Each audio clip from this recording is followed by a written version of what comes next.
My guest today is none other than Celine Campbell, who is a former track and field athlete and a student of the University of the West Indies. Celine, welcome to HP Track Chat. Thank you for having me. Great. Okay, let's get into it now. You're a former track and field athlete, but before we get to you being at university and stuff, I want you to tell me a little bit about your childhood, what parish you're from, how you got into track and field, and your primary school. I attended the NP primary school, and at primary school, that was not something you're looking forward to. You're just looking forward to the sports day and representing your house on sports day. So I like the excitement that came with, winning a medal on sports day and, a small school population, so everyone knew you or everyone is familiar with you as, the girl who can run or she can run, good athlete, man, she can run. So I would always show up for sports and I always brought my best to the table and I would medal.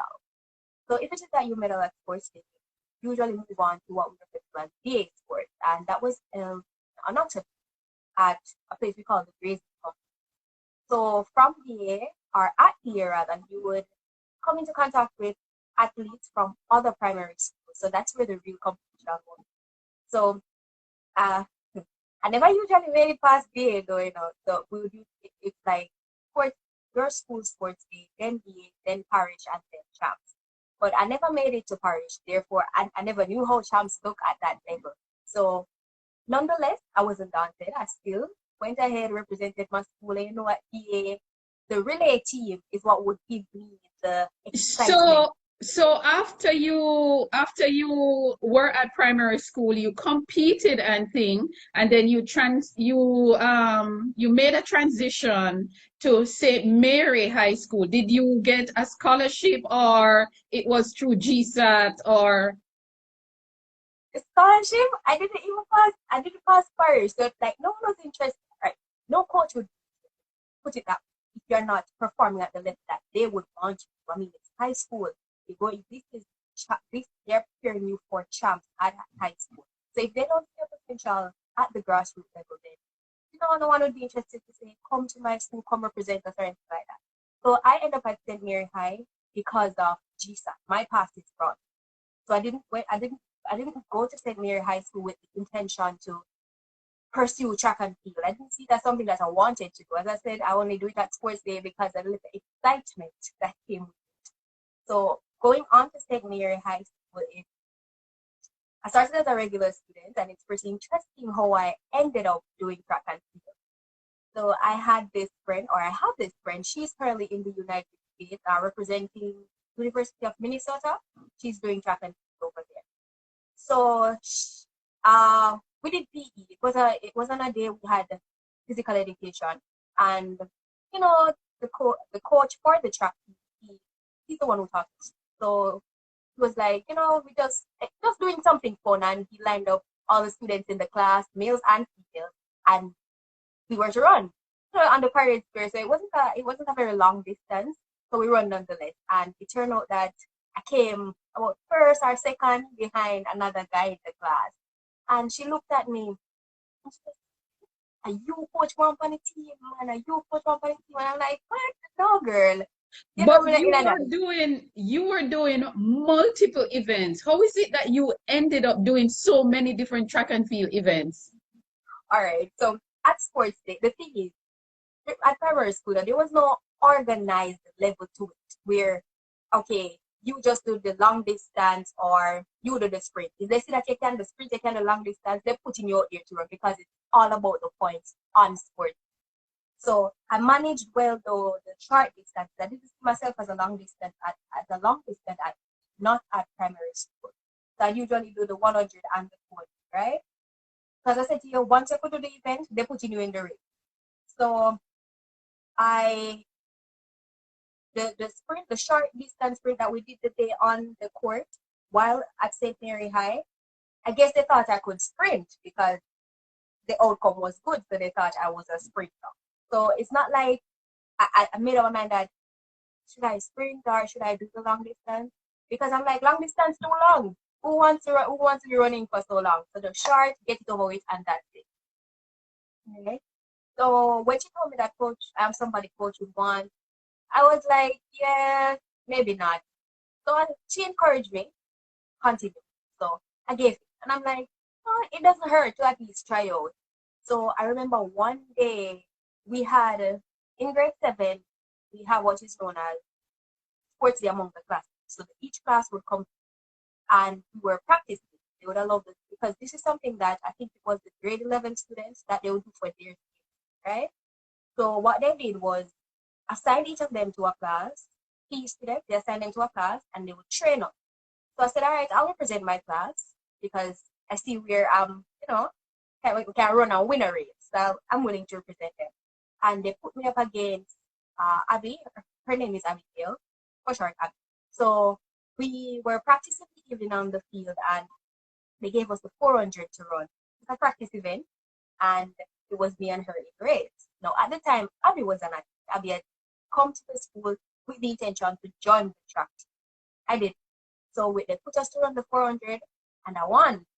So that had people's attention because the athlete, I'm not.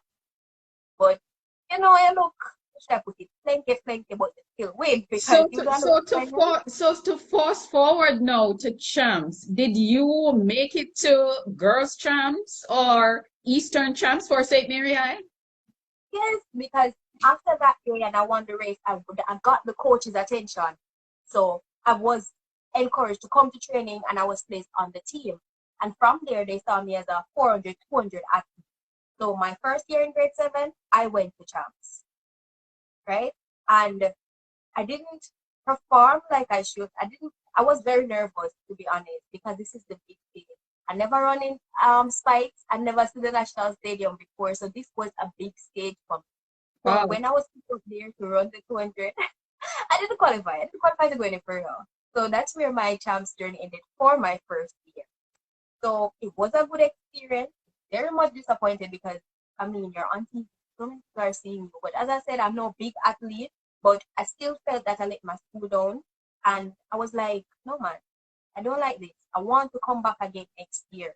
And that is how I decided that. Because in my first year, I was on and off with training. So I saw it as something that I liked the experience, so I want to take it further.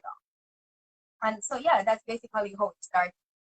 So for girls champs, did you compete up to class 1 or after a while you stopped competing? Did you compete up to the time of leaving high school?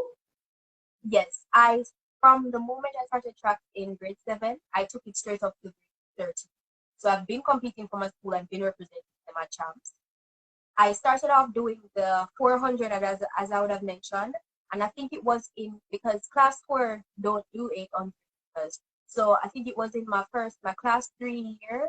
I don't remember what event I did or how the switch came in, but my coach came to me one day and he said to me that, I think you stand a better chance in the 800. And I'm like, sir, it's too long.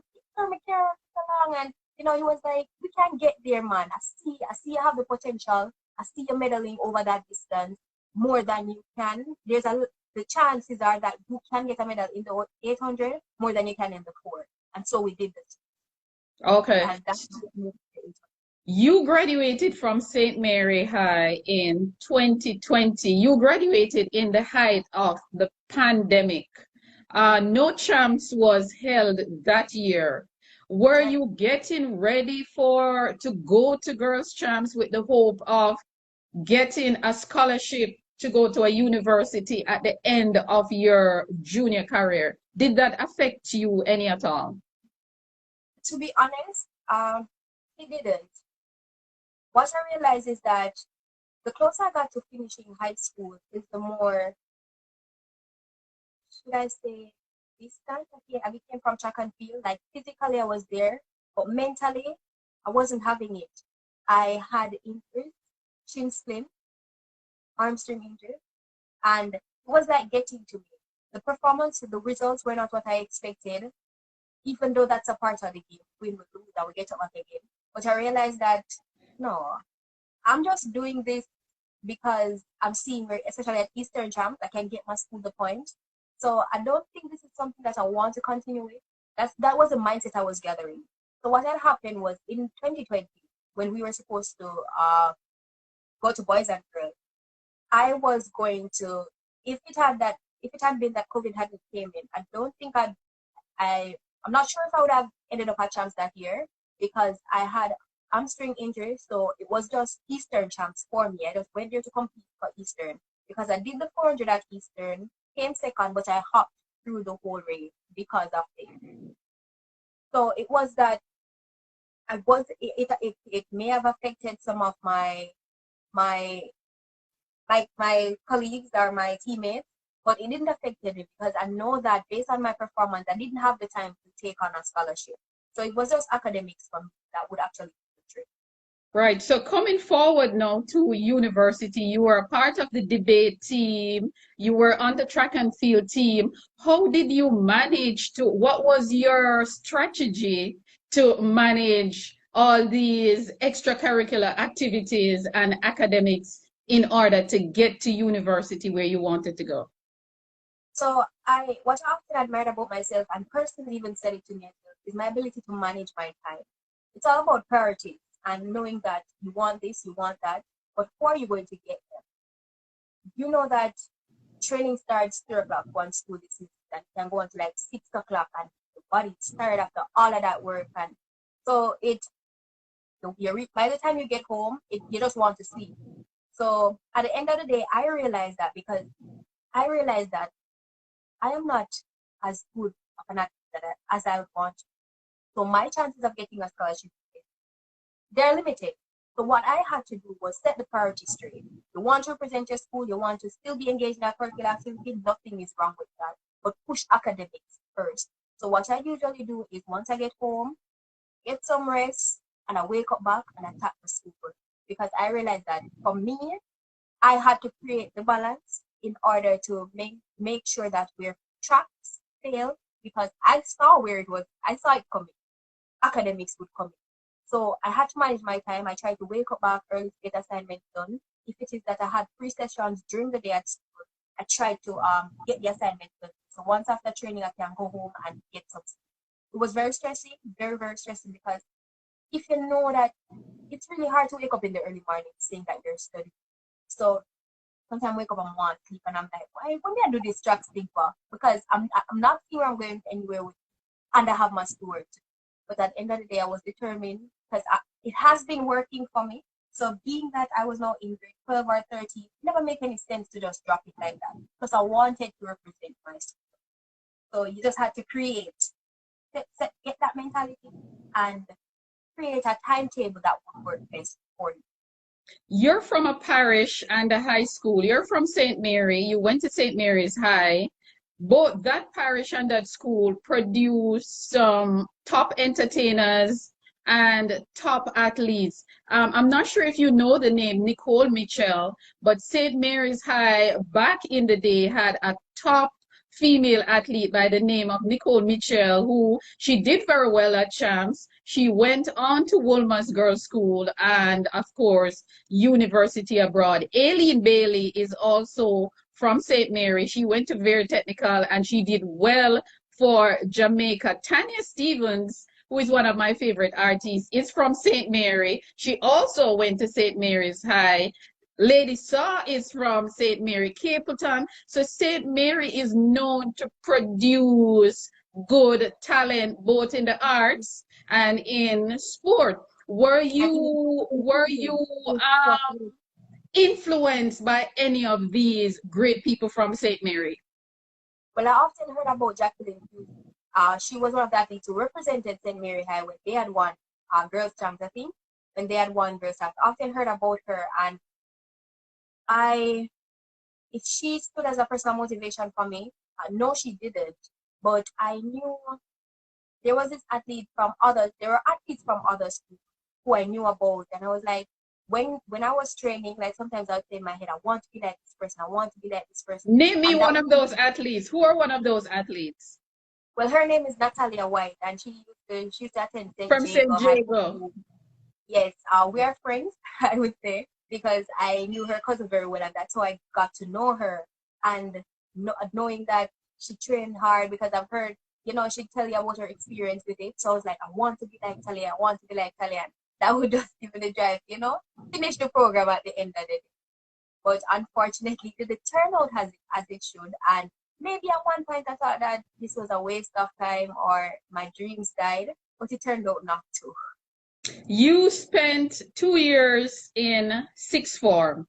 So that means you had done very well in the law school to get the sixth form. You're now at the University of the West Indies, where you're aspiring to become a journalist or a criminologist. Tell me a little bit about your transition from high school to the University of the West Indies.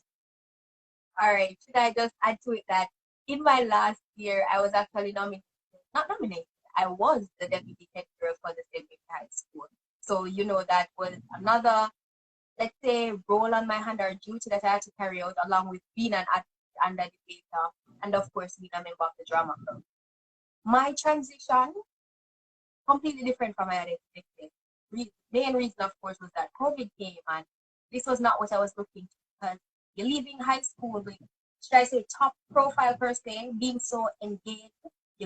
I was like, I want to come to university and I want to be, I'm going into this club, I'm going into that club, and who to tell, maybe I even go back to track and I was even considering, maybe taking up back track and field. So I came with the intention, or I plan to make myself more involved as much as possible. And I was looking forward for it to be not really smooth. I know that there would have been challenge, but the level of challenge that came in my first year, trust me, I wasn't expecting, but I pulled through on. What was your strategy to overcome those challenges in your first year? So I was trying to do it like high school, where you wake up back, get the work done, and you try to create a timetable.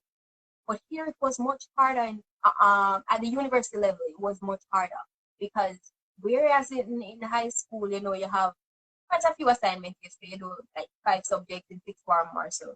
But there was like a gap in between which they were due, and that connection we have with Miss, Miss, can I get a little extension for this assignment or something like that? It was totally different for university. You had a lot of assignments coming down on you, a lot of group work coming down on you, and at the same time, all of this was online. You had to be reaching out to classmates, group members. Group work is a whole different story when it comes down to group work. So the approach that I took, it was not say wrong, but it needed to be tightened up to more understand that it's going to take more than just saying you will do it, actually doing it, and how to actually adapt to certain situation. Because this was online school, and knew nothing about online school, and knew nothing about the university space, and actually how to cope. So once I developed a strategy in my mind, I was trying to take the same approach from high school into university, but it didn't. It is different. It is different. You chose, your major is journalism and your minor is criminology. What influenced this choice in your career path? Right. So journalism has been something that I've been interested in ever since primary school. I would say primary school, because there was this program, well, there's still this program that comes on CVM. It's called CVM at Sunrise. And I used to watch it every morning before I go to school, and the interaction that existed among the hosts and how they look so poised, how they look like this, they made the work look so interesting and fun, and it's a free space, you can talk, you guys have discussions. It was quite fascinating to me. And I'm like, it fits my personality that I love to talk. I would, growing up, I would pretend as if I have my own TV show, and I pretend as though I'm the host. I don't know, go on with myself. I don't go on with myself. But I realized that I don't like maths, I don't like sciences. So then what? And then I realized that my personality blended so well with being a journalist, my voice, my ability to speak well, public speaking, engage others just by speaking. these are things that prompt me to, want to do journalism. But ending up at university, there were times when I considered if this is the right thing for me. But having looked at it, as I told you, I'm not a maths person, I'm not a science person, and I try to help others. But how can I help others if it's not by being a doctor or by being a maths teacher or anything I've been to do with accounts or anything like that? You can be the voice of the people, and that's what journalists are. There are a different type of journalism. You have investigative, you have sports journalism, you have photojournalism, and more and more. What area are you looking to tap into? All right. So currently, I am weighing my mind between investigative journalism and sports. Now, because I love sports, and I guess this love came from being involved for like 7 years. I've learned so much. I've gotten so much experience, and maybe I didn't turn out to be the athlete I wanted to be, but I think I can still venture in that area by being a sports journalist. Also, investigative journalism, it's pretty interesting, a very interesting area. And that's why I'm also doing criminology, because they don't know criminology as a major at UA, but also as a minor. And having watched a lot of CSI, Criminal Minds and all of that, I like the field of work. It looks pretty interesting. And it allows you to like find out why did that people do certain things that they do. Come as close as to explaining person's behavior. So I'm seeing where I can actually tie that into journalism, investigative journalism, as you earlier said, and how I can tie in my love for sports by being a sports journalist. So I'm still weighing my options, but those are the ones I'm taking that.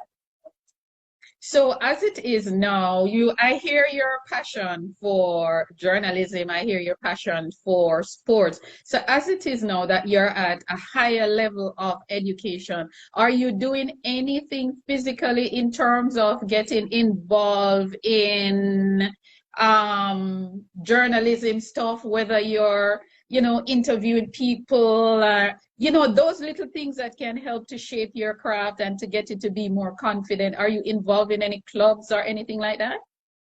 Well, the clubs for sure, but I'm currently the editor for the the publications committee for the humanities department. So being that chief in editor, that brings you close to journalism. It's something what you would basically do in the works of writers and all of that. So that's one of them. As it relates to if I've been doing like interviews for persons myself, or maybe, because there are students who have their own page and they write books and all of that. No, I'm not doing that, but we have been tasked because the assessment that we're giving in school, these involves activities such as going out, interviewing people, making a lot of phone calls to get news for your story. So that's what basically is allowing me to do that aspect of that. It's not that I went ahead and did it on my own, but it is something that we're required to do as students.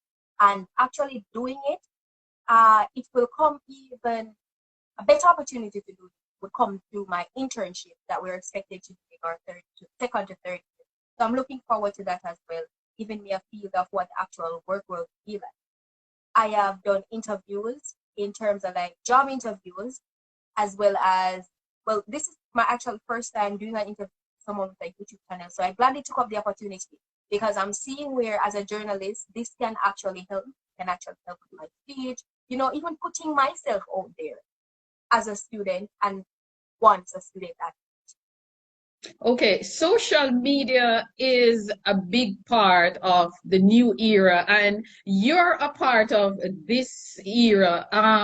How much do you use social media to promote self, to promote your work, whatever it is that you're trying to do? How much are you capitalizing on something that you were born into? All right, so to be honest with you, I am not active on social media, unfortunately.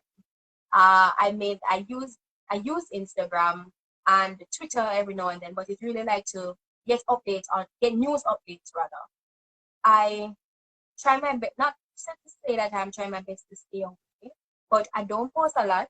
I don't post a lot, and I always wonder, like, I will be required to do this, but I will be required to do it in the long run. So is it that not doing it now is really a problem? I don't know, but I am not so popular with social media. As I said, I only use it for like trying to do, trying to find out news and keeping abreast with what's happening. But what I'm currently a recipient of the Joan Duncan Given Scholarship.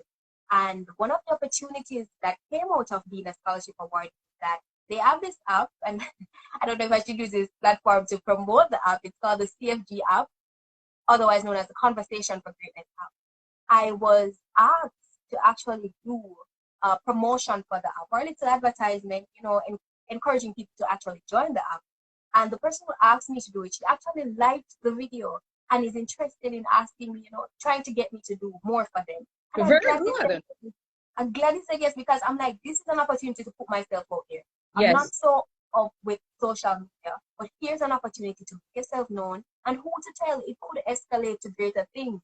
So whatever opportunity I try to take it, even though I don't promote it, I love to write in terms of like creative pieces. So I like the poems and all of that. And I would like, if I have a family member who has an assignment, I try to help her with it. As I said, it's not something that I like just get up and write it and put it out there. But I still try to get myself engaged. I still see it as practice. And what I did last year, if I see I joined a competition last year, it involved a creative piece based on, I think it was drug abuse or say no to drugs. I did that and I won as well. So these are opportunities that I'm taking up, even though I'm not active on social media. These are opportunities that I'm taking up to, somewhat build myself and put myself up there. Wow, congrats. And it's very interesting that you mentioned that, because a lot of people, young people, are using, in my opinion, some of us are using social media for the wrong things. So all those things that you're talking about, these are things that you, as a young person just leaving high school into university, you can use social media to promote these things, so that when your peers are younger than you look at these things, they'll say, well, we can actually be doing positive things with social media. And you would be a very good role model. But of course, I have to go back to track and field with you a little bit. But before I go back to track and field, as an aspiring journalist, name me one journalist, whether sports journalist or otherwise, that you emulate. You would want to be like them. You like how they present their stuff and how they do their work. Just name me one and tell me a little bit. All right. So I like Emily. This came from Who you like? Emily Shields. Okay. Emily Shields. Yeah. Yeah. So this came from her interview with Ninja Man. That's when I knew about her, to be honest. Yes. And I'm like, whoa, this lady is just great. She is just great. She set the stage. She took, even when, at times he may have seemed as though he wanted to control the interview, she took it over. She handled it well. And it shows me that as a journalist, you are to be brave, yet respect. You're asking questions that the public wants. So you put the questions out there. Truth be told, you might not get an answer, but the main fact is that you put it out there. You know how to take control of what it is you're doing, and you know how to do so in a poised, respectable, yet in a manner that engages the public. Like, she is just it. I agree with you. I agree with you. Emily, when I saw that interview, I think that interview was done in the 90s with Emily Shield. And let me tell you something. To date, it is one of my favorite interviews, because she was not intimidated by Ninja Man whatsoever, and she maintained her composure. She did not get upset. She was so composed, and I was like, oh my God, Emily, she's afraid Ninja Man grab her. But she was just to her point, and she wanted an answer. So yeah, Emily, she is a very, very good journalist. Yeah. So going back to track and field now, Jamaica has been doing well for a while now. We've started this thing from before the 80s, but Jamaica started winning medals 1980 with Merlene Ottey.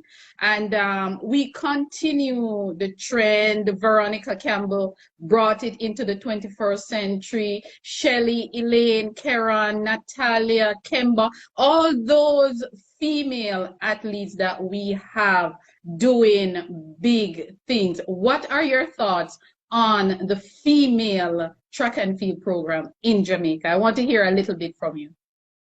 All right, so the female track and field program in Jamaica, I am very intrigued by that, very motivated by them. Sometimes I'm like, what? I'm sorry, I couldn't be like one of them, you know, or why, maybe I should just go back and do track and field because they're so inspiring. I mean, these ladies, they are fearless. Well, not how you see them go, how the way in which they go, the manner in which they approach their, yeah, maybe they are nervous, but they go out there with that intention, and that intention. Of course, you see where not all the time Shelly won her race, not all the time Elaine won her race. But that is no excuse to give up. You know, it's like the urge to just go out there, represent your country.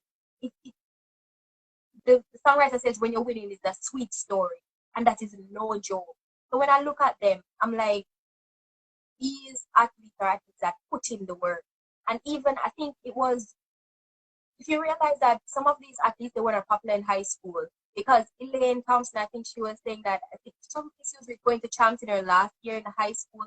Nobody knew Elaine in high school, and look at Elaine now. So I'm looking at it and I'm seeing that really and truly hard work, encouragement, you know, these things come into play when you are an athlete. You have to be disciplined, you have to be self-determined, self-motivated, and understand that things may not go how you want it to go. Injuries may come in, but you know, you have to make up your mind that this is what I want, and no matter how many setbacks I get, I am going to go for what I want because I see where this can actually take me. So they are encouragement to young student athletes, and it shows that Jamaica actually has an efficient training system, an efficient track and field program where if you come in, I mean, each system or each program will have its difficulties, will have its area where it's lacking. But overall, I would say that they have a very good program. They have a very good program going on. So I guess you just have to stick to it, put in the work, and by God's grace, you'll come through. This year is a lot of stuff happening this year with the seniors and the juniors. Let's look at the seniors first. This year is a world championship year. The Jamaican women dominated the sprints last year. All three ladies, they were like a nightmare to the rest of the world. Your thoughts on this year World Championships and our ladies? And of course, we know that everybody will be coming at them. Shakari will be coming. Asha Smith will be coming. Talu will be coming. All those talented women will be coming to meet the Jamaicans in America. Your thoughts? Well, I must say I am eager to see it, but I'm not nervous because I know our ladies can handle it. Because when it comes on to game faith, game ethics, they have it. The thing is though, as a small country, you know, these ladies make Jamaicans feel so proud to be. It makes you feel so good to say those three athletes, first, second, and third, Jamaica. Whoa, just whoa. So I am really looking forward to seeing them. I have no doubt whatsoever that they'll go out there and they'll put out their best. But the thing is, we have to understand that they will go out there, they'll put out their best. Sometimes it may be that they don't perform as expected. It doesn't mean that we're to backlash them. It doesn't mean that we're to say, I admitted no, she never did that well. We encourage them nonetheless, because if you're an athlete or ever been in that industry, you know that it's not an easy road. So we have to appreciate whatever effort. The fact that they qualify to actually reach on that stage is just enough for us to highlight them. And we just have to pray for them. Injury-free, just hope for them an injury-free season, because that is something that can really take away from in just one go. All the training that you've been doing will just seem like nothing when it comes on to it. So we have to just hope that, you know, they have an injury-free season, they put in the work nonetheless, and you know that once they put in the work and they go out there and decide to do it, they will deliver. I'm happy you said something just now that I'm really, really happy about because I've always been saying it. Sometimes our athletes, they go out there and they do their best, but we have become so spoiled when it comes on to gold medal that even if we win a silver medal, we it's like we don't want to celebrate. It is more about the gold medal. And, and we say, and sometimes I hate to be on social media just to see how people bash the athletes because on that day they did not perform. So I'm glad that you, as a younger person, can make that statement to say we should not be too aggressive and nasty towards the athletes because they are doing their best, and on the day anything can happen. Right. So I am happy that you said that. Now let's go to the juniors, your category. In the month of April, a lot of things happening. Champs starting this week. Carifta is the following week. There's World Juniors. Tell me, Champs. Let us start with Champs first. Champs is in another day or two. Which of the event or school or athlete you're looking forward to see? I can see the smile on your face. I'm all right. First of all, I love the 400. I love to see the 400. The 200 and the 100 is also one that I'm looking out for, especially between the Edwin twins and St. Jacobs. No, sorry, Heidel. Yeah. Yes, Heidel, yeah. That is definitely a race that I'm looking forward to. The 400. Currently, I'm not really familiar with, especially the class one athletes who are set down, to be maybe one of those outstanding athletes for the 400, but I'm definitely looking forward to it, as well as the hurdles, because I used to do hurdles back in high school, 400-meter hurdles. I used to do it, so it's actually an event that I look forward to. So I think it would be this year is going to be pretty exciting once the athletes come and they deliver. As I would have mentioned, the heated competitions that I'm looking forward to. And don't forget the class first, they actually, this is really a stage where you look at them and yes, sometimes you can feel that this athlete is going to be one to look out for in the coming years. You are absolutely right. For me, one of the races that I am really looking forward to is if Brianna Liston from Heidel, formerly St. Jago, if she is doubling, I want to see her against the Clayton twins and Serena Cole also from Yes. Edwin Allen, because the class one girls 100-meter record was set by Veronica Campbell 20 years ago, over 20 years ago, at 11.13. Brianna Liston ran 11.14 at GC Foster a few weeks ago. So I am really looking forward to that race. I get to understand that the Clayton twins won't be doubling. That's what I've heard, that they're not doubling. So I'm not sure what competition we will see, but I've been getting some news that they're not doubling. They're not running the 200. So we will see. But if Brianna is doubling, then of course we will get to see Brianna against them. And then there's also the Carifta Games, which will be coming up in another few weeks. So before we go, I want you to give me your top 3 schools for the girls, the top 3 schools for the boys. All right. Just before I do that, I should have mentioned, because there is an athlete that currently at St. Mary High School is performing very well. Her name is Sean Walters. Let me not forget her. Sean Walters? Yes. You can look out for her in the 800. She came, I think it was third last year. Mm-hmm. And even the year before, she had medal in the 800 at champs, boys and girls champs. So okay. You can definitely look for her to do good things this year. Oh, okay. I'm looking out for her. Yes, yes. All right. So for the athletes, the top 3 you said, right? The top 3 schools, sorry, you said. Yeah, for top 3 schools for boys and top 3 schools for girls. All right. So for the top 3 schools for the girls, Edwin definitely, Heidel, and St. Jacob. I think I want to put St. Jacob there.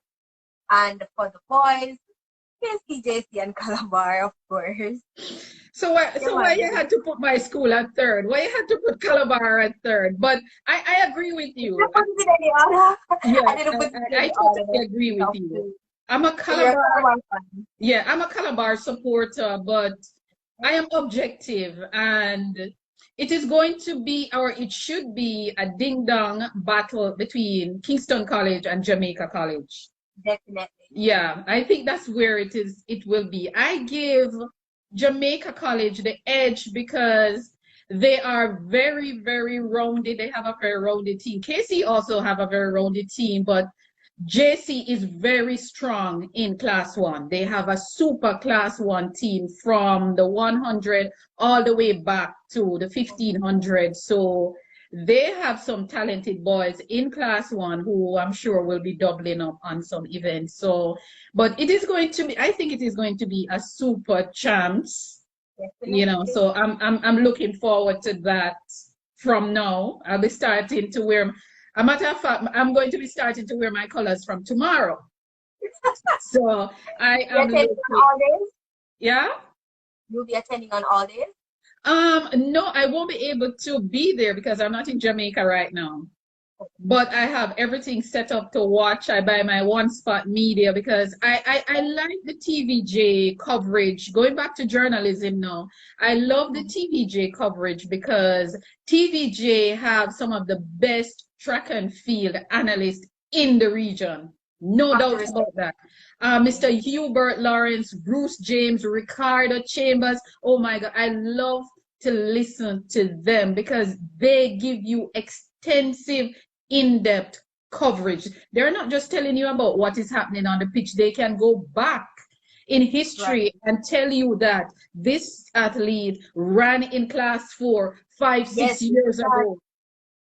they know You the know, history 100%. yeah, they do. They do. So because of that, I'm looking forward to TVJ. TVJ is my place to go when it comes on to track and field. I'm a big TVJ fan. So before you go, if you were asked to say something to the younger generation who are doing sports, how would you encourage them to balance academics and sports? All right. So it's all about priority, knowing that both comes in hand. Because as I would have said earlier, one injury can damage your whole career. So you have to have something to lean back on or to run to just in case this happens. So you just have to set your priorities straight. Know that you're a good athlete, yes, but you need the academic to balance that as well. Because these D1 schools, once you know you're looking forward to a scholarship, they have their requirements. They have a certain GPA you have to maintain, and you have to enter those schools with a certain grade. So you think about those things and not just the fact that, okay, I'm an athlete and I can go anywhere. This is still important, right? So what you do is you find something that works for you and you maintain a balance. If it means you have to ask for extra tutoring, you have to ask for extra help, then you do what you have to do to make it work because both comes and at the end of the day, you just train like you've never won and compete like you've never lost. There you have it.